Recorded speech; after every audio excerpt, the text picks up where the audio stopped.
Hi, hello, it's Nikki, and welcome to my messy bookshelves. Today I'm here to share my weekly reading wrap-up. So, I have done quite a bit of reading this week.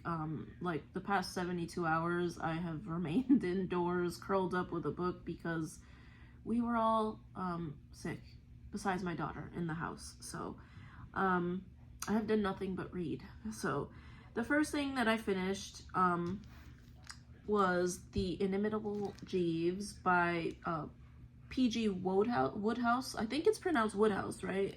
Not entirely sure, but this one was recommended to me as being very funny and sort of reminiscent of the Pickwick Papers, and it was very much so. It was very funny, lots of different short stories that were intertwined to make a narrative for the whole book.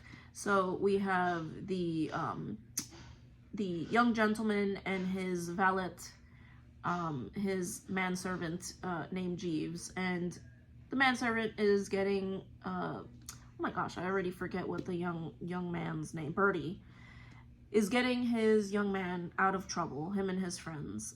So it did remind me a lot in that respect of the Pickwick Papers, that and the humor.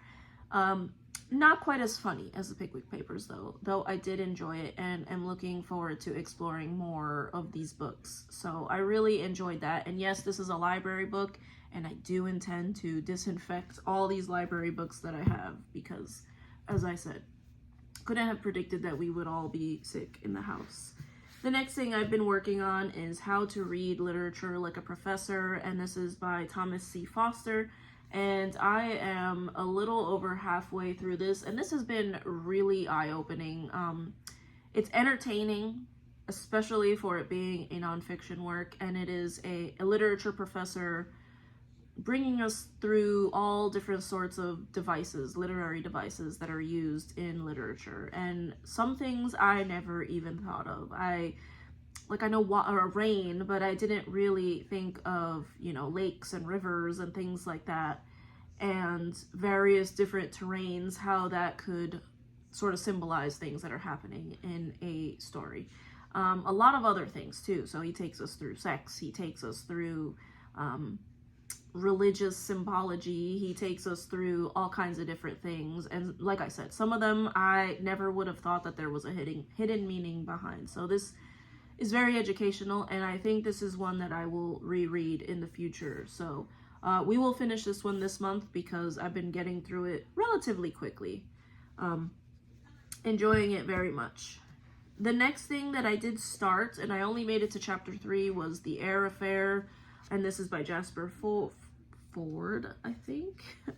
And this is about a young literary investigator who investigates things going wrong in the literary universe, and it is an alternate London, I think, and we are able to step in and out of the pages of books and things like that, and someone has started plucking characters out of major literary works. So only made it to chapter 3. I think I am going to enjoy this, but again, I have been busy reading other things as well. So this will probably be one of the last things that I finish this month because, again, I am reading other things. So the next one is one that I have been reading for the last 3 or 4 weeks, and that is Moby Dick. And we are well over halfway now. I think we are on chapter 86. We're on chapter 86. So never expected I would get this far in this book, and it has been a ride. It has been an adventure for sure.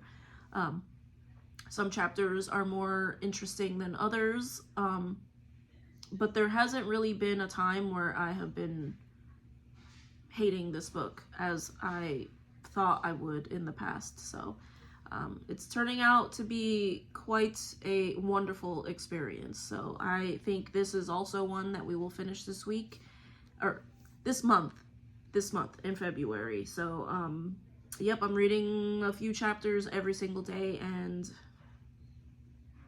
it means a lot to me to be able to finish this and enjoy it. So that is what we're doing.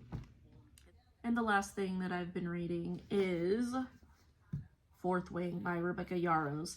This is a book I picked up few months ago, you know, it was so hyped up. It was so hyped up that I wanted to see what it was about, and then later on decided I'll probably never read that.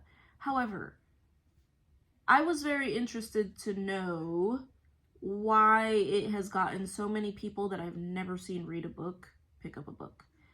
Pretty much every young woman at my job has been reading this and talking about it, and I've been very happy to see even family members of mine who have never seen read a book before ever are reading this series, and it really made me curious to see what it was all about. So I did start reading it, and it's what I've been spending most of this ill weekend at home reading. So it is enjoyable. I will say that it's fun. It's fun, and depending on how I feel at the end, maybe I'll pick up the second one as well. So like I said, while I am enjoying it, there are a lot of parts that I am reading that remind me very much of other books. One part in particular that just happened, where they travel to an outpost. It was almost a copy and paste of a book that I read a few months ago. I think The Daughter of the Moon Goddess, and it reminded me very much of that. So not such a fan of that. I like books that remind me of other books, but I don't like books that, you know, have a copy and paste element to them. So up until that point, I was enjoying myself a lot. But, you know, I guess we'll see how I feel when I get to the end of it. Like I said, I have been enjoying it. It's fun, and it is very light reading, and it's been very nice to sit back while I have been sick reading something so lighthearted, because even though it is a fairly large book, it's not the biggest book, but you know, the words are big and it is very page turning, so it has been a very relaxing activity to do while we've been stuck at home this weekend. So again, I thank you so much if you've made it to the end of this video. I'd love to hear what you have been reading this week, and I hope to see you in the next video. Take care. Bye.